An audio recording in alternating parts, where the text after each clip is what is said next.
Hello, my name is Wyatt, and this is my Physics 2211 Lab 2 report on projectile motion.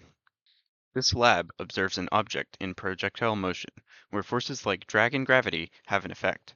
For this lab, a small ball of paper was observed in projectile motion for a very short period of time. The purpose of this lab is to compare the visual observation of the paper ball with a model of the ball coded in WebVPython, also known as GlowScript, in order to see the effect of drag and gravity on the ball. The fundamental physics principles used in this lab are Newton's second law, aka the principle of momentum, the force of drag, and the force of gravity. Gravity is a constant, downpointing force represented by Fg. This force is calculated by the formula negative mg, where m is the mass of the object and g is the acceleration due to gravity, a constant of 9.8 meters per second squared. Drag, also known as air resistance, is a force that always acts in the opposite direction of the motion of the object and has a magnitude proportional to the square of the object's speed, represented by F drag. It is calculated with the formula negative b v squared v hat, where b is a drag constant found from the experiment, v is the velocity of the object, and v hat is the unit vector of the velocity. The system my group observed was a sheet of paper that was compressed into a ball. The surroundings were simply the air particles the ball would fly through and the ground the ball would land on. A meter stick was placed on the wall so that we could keep track of the position as the ball flew. The ball moved in the negative x direction, so our velocity reflects this.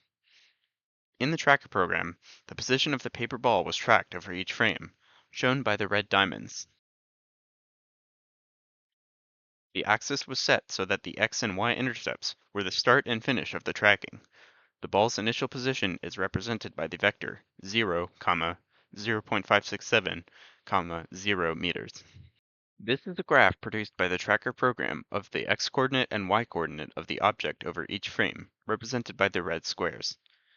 While the slope of the x-coordinate positions looks fairly constant, the slope of the y-coordinate position is very much not so. This is due to the multiple forces acting upon the y-coordinate, like gravity and drag. The initial velocity was calculated by taking the first few positions of the object and using the average velocity formula for each coordinate. This gave a vector of negative 1.9242, negative 1.0961, 0 meters per second. The net force on the paper ball had to be calculated by summing the individual forces acting upon during its motion. As mentioned, the only other forces acting upon the ball during its flight were drag and gravity. These forces were calculated by using their respective equations and put into vectors that were then added together to produce a net force, as seen in the image below. To update the velocity of the ball, the velocity update formula, derived from Newton's second law, was used in a loop. This formula adds the net force acting upon the object multiplied by the change in time divided by the object's mass to the current velocity to produce an updated velocity. This updated velocity is fed to the position update formula, which adds the updated velocity times the change in time to the current position to produce an updated position. To visualize our paper ball in simulated conditions, GlowScript was used to create a computational model. The ball's mass was calculated in kilograms, the initial ball position and velocity were defined, the starting time and size of each time step were defined, and the gravity constant g was defined at 9.8 meters per second squared. The B constant for the drag force was approximated by trial and error once the model was functional. A loop was created for the 17 frames that were recorded from our observation, and the calculations done previously were placed in their respective variables, updating each as the time steps passed. After completing the code and inputting the variables, the program was set to output a visual and a corresponding set of data and graphs. The blue ball in the video here shows the paper ball moving to the left from the starting position, marked by the purple ball. The origin is marked by the orange ball. A set of graphs, including the positions of each coordinate over time, the velocity of each coordinate over time, and the trajectory of the ball, were also output as a result of the code. As seen in the graphs, the velocity of the x component decreases in magnitude, and the velocity of the y component increases in magnitude, due to the net forces acting upon the ball. This leads to the trajectory of the ball being curved. Running the code with zero drag. So the code was reran with zero drag involved, and this is the results. As seen, the ball goes below the floor, which is not possible. Also, the velocity in the x-axis is constant because there is zero drag to affect it. However, the velocity in the y component remains affected by gravity. In Microsoft Excel, the data from the original observation, the simulated model with drag and gravity, and the simulated model with only gravity were plotted to compare. The data is very similar in the first few frames but spreads out over time.